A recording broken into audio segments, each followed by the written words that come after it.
Ta vi kiba för Legends kvällen ut i Spanien står vi sinnen och hade gäster som Robert McBurney och såna här. Ta fick I huskot om att skriva en bok om populertónleikin som älskar att lusta efter det och kvar är sin tónleikin kommer från. Jag visste väl att det var från USA han kommer och att en dramatisk söga gick fyri sig här i. Men akkurat kvart på så här måste jag verkligen sätta mig nu och studera.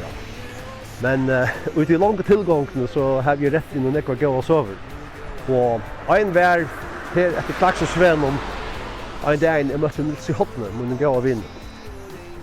Niels var otroligt intresserad av tónleikin och han tog sig alltid om tónleikin. Och han var särskilt hottigen av attarlinjen av tónleikarna som var fått ut kröningen. Beatles, Rolling Stones, 10 Years After, Jimi Hendrix och alla tar.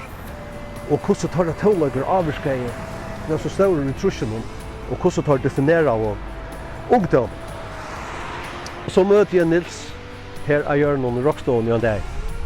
Och han säger med Ranne, allan hann fantastiska tónleikin kunde vi takka nekarunum fyri.